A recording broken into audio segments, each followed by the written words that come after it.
Guys, nandito yung alaga kong pagong. Pinapakain ko siya kasi gugutom siya. Ayan. Nakakatuwa. Binili ko lang siya sa mga bata. Sinatry ko siyang pakainin kung ano yung gusto nila. Yung isang araw pinakain ko carrots. Pero ngayon guys, mukhang nagustuhan niya tong apple. Cherry apple siya. Isang maliit lang siya na apple na natira sa tindahan ng aking mga anak.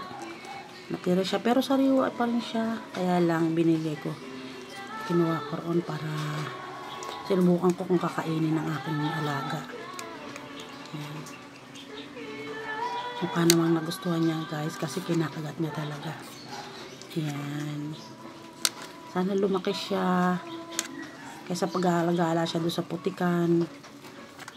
Ayan. Dahan-dahan lang, poggers. Kasi baka mabulunan ka. Oh, teka lang. Sipa niya na.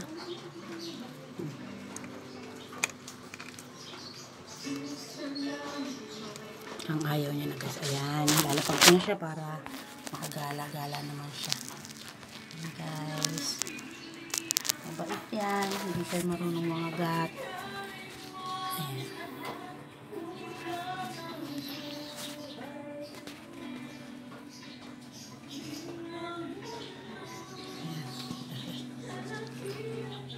Mabait siya guys. Hindi siya nangangagat.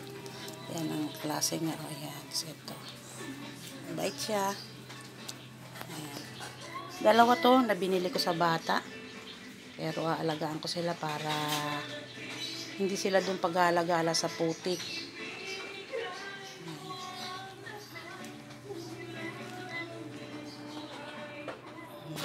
Okay. Palitan ko naman. Kunin ko naman yung isa.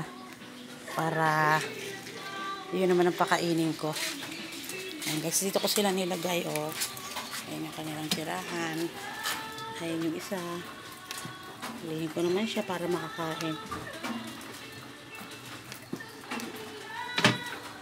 Ayan sila. Ito siya. Siya yung medyo maliit. Ngayon ko pa lang siya tuturuan kumain ng apple. Kasi nung mga ilang araw, hindi ko alam kung ano, carrots, pero hindi ko sila pinicturean kung gusto nila yan. Ito, try ko lang siyang dikit sa, niya, mouth. Kung magugustuhan niya. Ay, praise God, nagustuhan niya. Ayan, guys, nakikita niya naman kinakagat niya. Maring nagutom sila. Kasi kahapon, wala ako. Andun ako na pumasyal.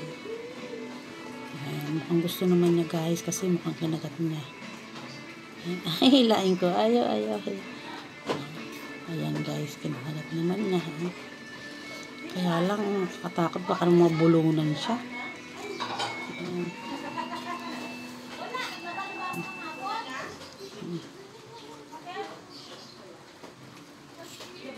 Ayan guys.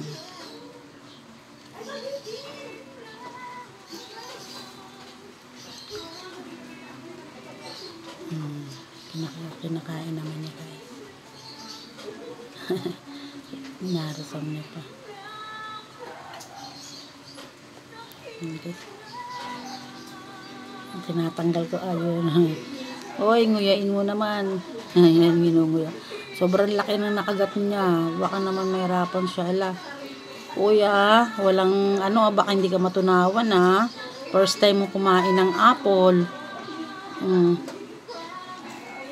Ayan, tira to guys ng kapatid niya kanina. Hindi ko lang alam kung magkapatid sila. Kasi sabi ko itong binili dun sa bata. Sabi ko alagaan ko sila kasi kaysa pag-alagala sa putikan. Malinis naman yung pinaglagyan ko sa kanila guys. Ayan. Napakalaki naman nito kumagat. Naku, huwag naman sana, baka mamaya hindi ito matunawan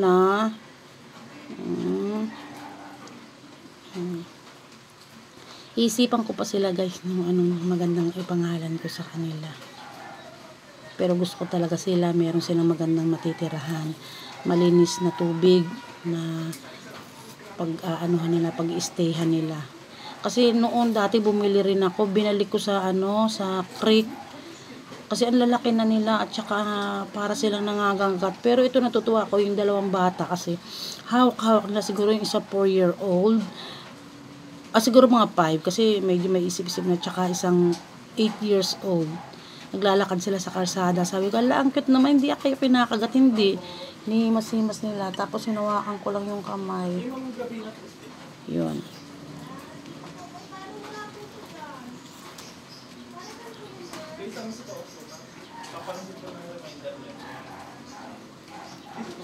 Sige guys, wait.